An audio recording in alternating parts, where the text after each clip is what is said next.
Buenas noches, profesor. Soy Álvaro López y el día de hoy voy a hablar acerca del texto de las diligencias y la relación entre el abogado y el cliente.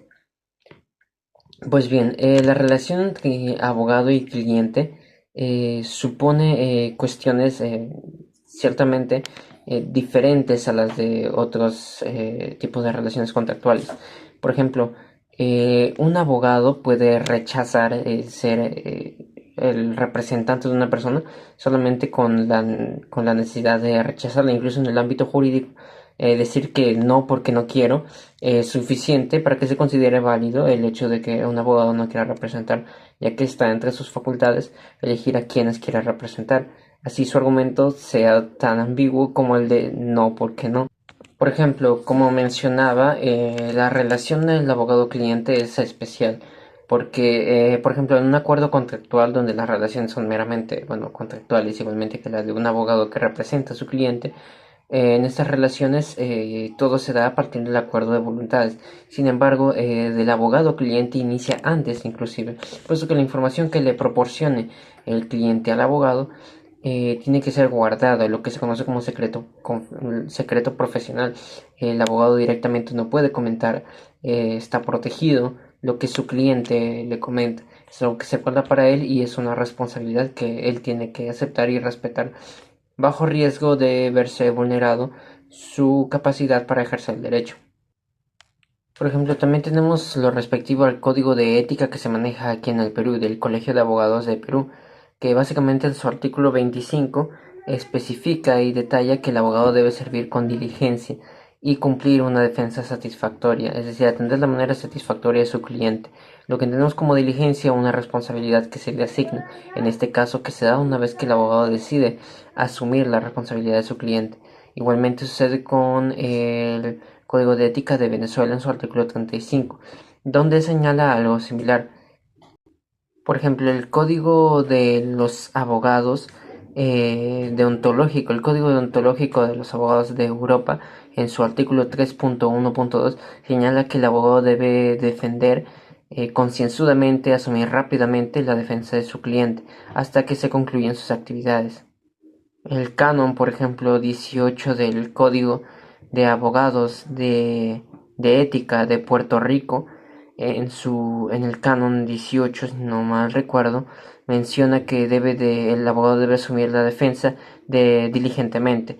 Es decir, la diligencia es algo que existe en los abogados, una característica que prevalece y que no es exclusiva del Perú, como ya hemos visto, se presenta en Venezuela, en Europa, en Puerto Rico, cosa que resalta su importancia a la hora de ponerse en práctica pues la relación abogado-cliente.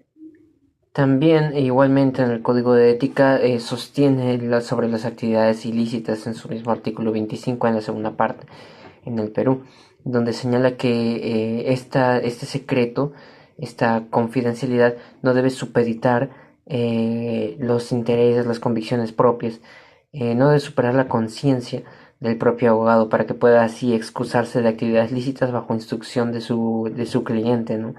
Es decir, no puede simplemente excusarse con que fue una obligación de su cliente el esconder alguna actividad ilícita o algo que vaya en contra de su moral y lo que él considera que es su conciencia y su capacidad como abogado, que es perfectamente entendible porque no debe vulnerar esa libertad que tiene el abogado como persona.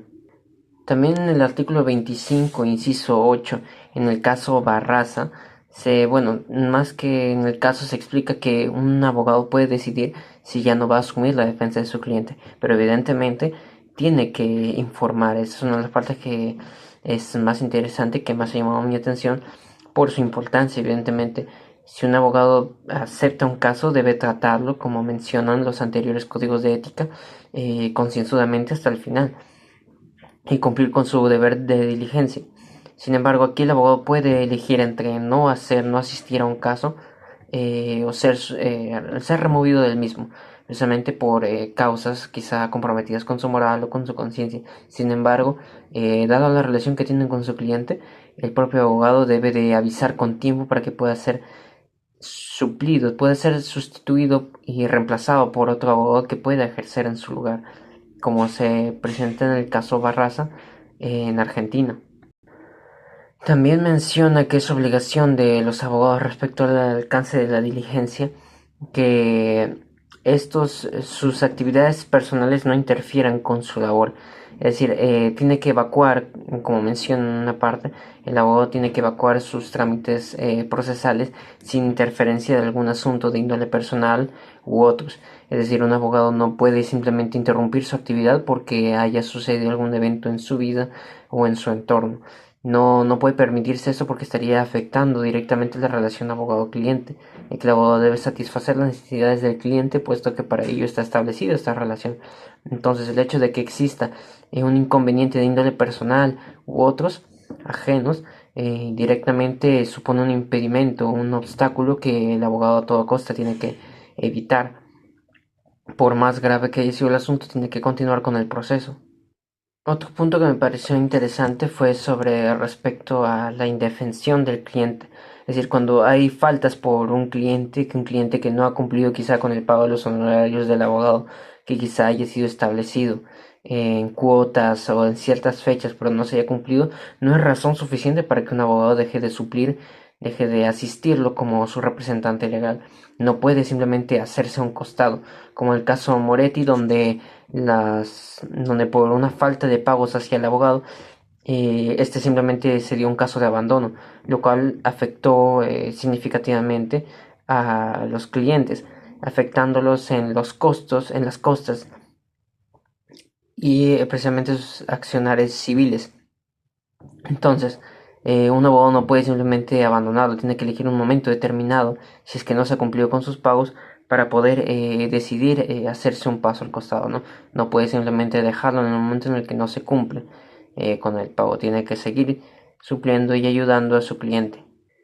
Otro caso ya para ir terminando es el Canon 18 del Código de Ética de Puerto Rico, que explica sobre la carga procesal, que un abogado no debe de asumir una carga procesal cuando se encuentra muy cargado con otros asuntos procesales, con otros casos. Si un abogado tuviera pocos casos de los cuales encargarse, entonces perfectamente podría asumir podría asumir el cargo de los mismos por su cliente, ¿no?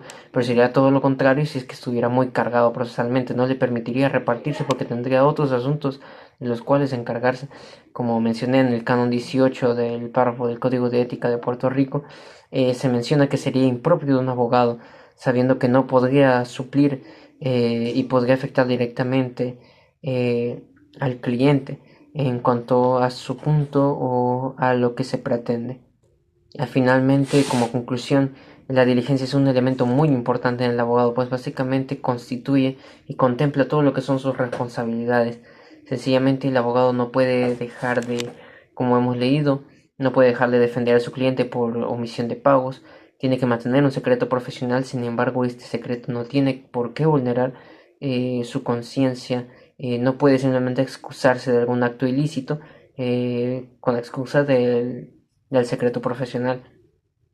También tenemos lo de la carga procesal, que un abogado no puede simplemente asumir otro caso por el hecho de estar atiborrado o estar muy congestionado, lo que se conoce como los casos en el derecho. Entonces, hay que tener todo esto en cuenta. La diligencia es un aspecto muy importante del abogado y que no puede omitir simplemente. Está en su naturaleza y debe de asumirlo como parte fundamental de la relación abogado-cliente. Gracias.